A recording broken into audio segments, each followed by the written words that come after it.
Alhamdulillah wa syukurillah wa ni'matillah wa la hawla wa la quwwata illa billahil aliyyil azim. Asyhadu an la ilaha illallah wa asyhadu anna Muhammadar Rasulullah. Allahumma sallim ala Muhammad wa ala ali sayyidina Muhammad.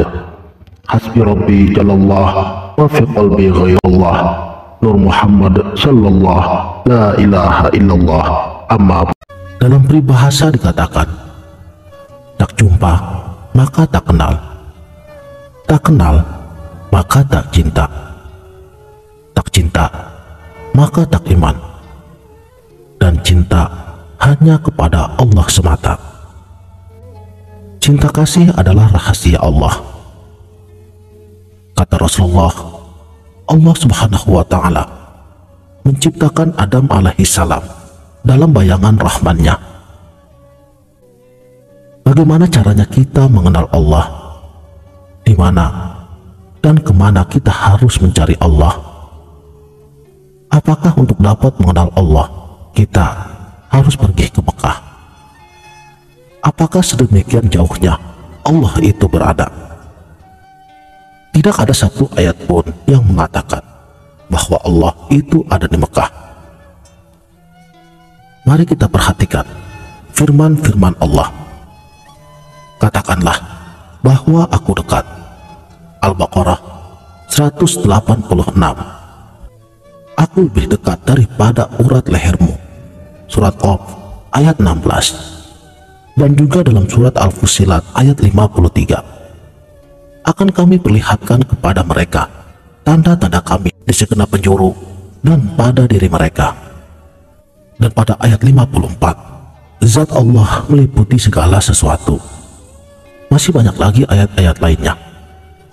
Misalnya surat Al-Hadid ayat 4, surat At-Taubat ayat 128, surat Az-Zariyat ayat 21, surat Al-Anfal ayat 24. Bahkan di dalam hadis qudsi dikatakan bahwa di dalam setiap rongga anak Adam aku ciptakan suatu makhluk gaib yang disebut dengan dada. Dalam dada ada kolbu, dalam kolbu ada fuad, dalam fuad ada syaghof, di dalam syaghof ada sir, dan di dalam sir ada aku. Aku tidak berada di bumi, aku tidak berada di langit, tetapi aku berada di dalam hati orang-orang yang beriman. Makanya kata Nabi, qalbu mukmin baitullah. Para arifillah mengatakan, barang siapa mengenal dirinya, maka dia akan mengenal Tuhannya. Barang siapa mengenal kepada Tuhannya, binasalah jasadnya.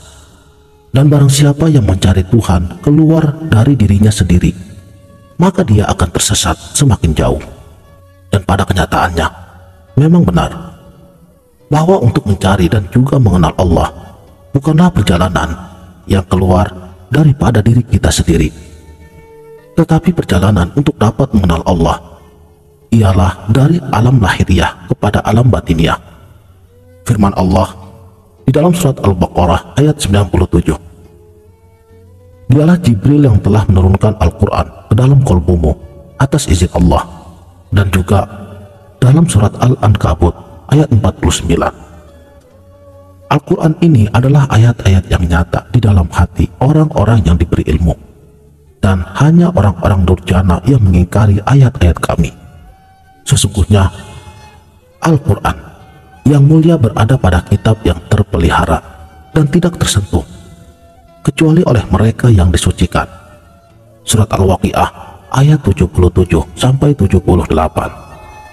Jadi bacalah kitab yang kekal yang berada di dalam diri kita sendiri, yaitu yang terletak di dalam keheningan dan juga kesucian qalbun salim. Selanjutnya Rasulullah pun bersabda, segala sesuatu ada pembersihnya, dan pembersih kolbu adalah zikir. Zikir adalah jalan terdekat menuju kepada Allah. Kolbu mukmin itulah baitullah yang hakiki, yang harus dibersihkan melalui zikrullah. Bila hati kita bersih, maka jalan menuju Tuhan akan terbuka lebar, bebas hambatan, sebab zikir adalah jalan tol menuju kepada Allah Zikrullah itu dilakukan setiap saat, di mana saja dan juga kapan saja.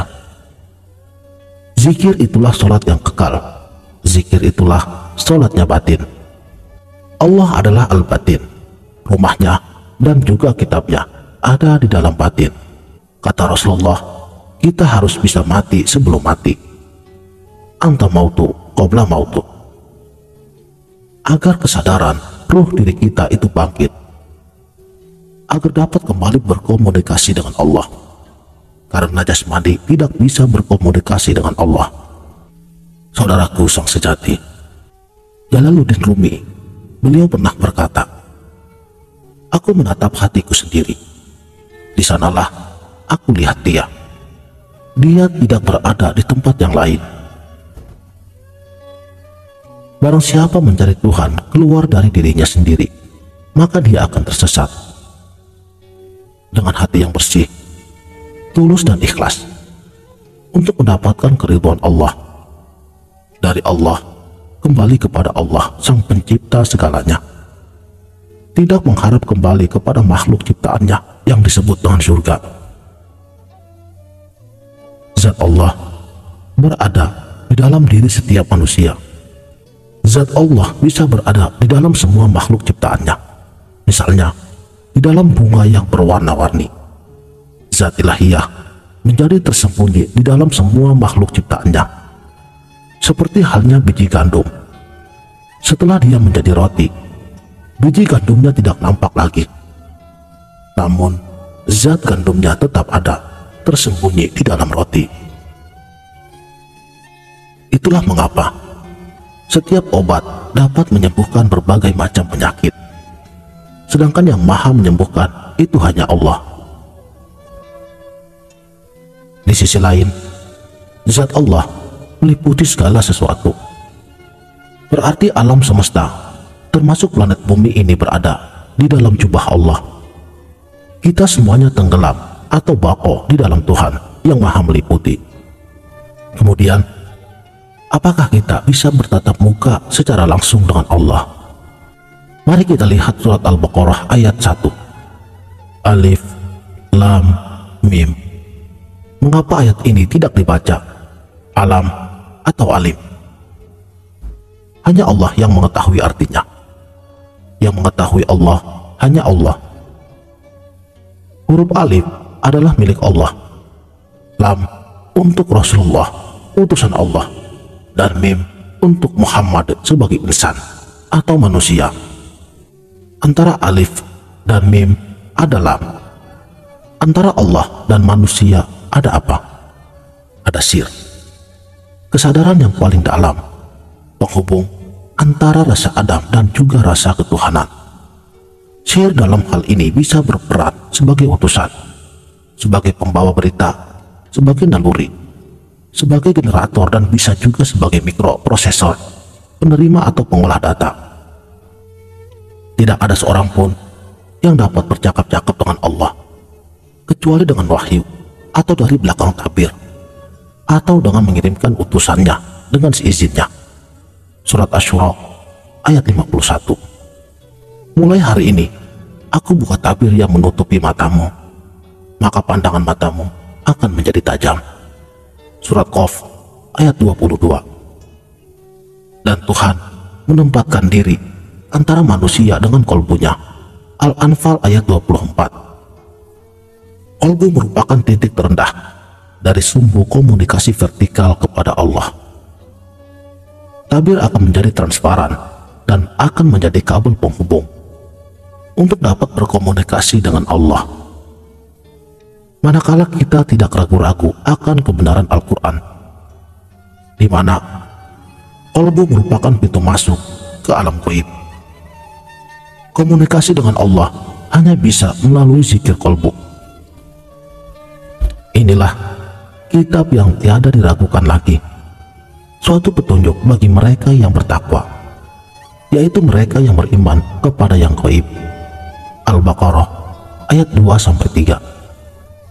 Untuk itu, seseorang akan betul-betul yakin kepada kebenaran Al-Quran dan hakikat zat setelah yang bersangkutan mengalami hal-hal yang bersifat gaib, Pengalaman gaib itulah yang sangat didambakan oleh para pencari Tuhan.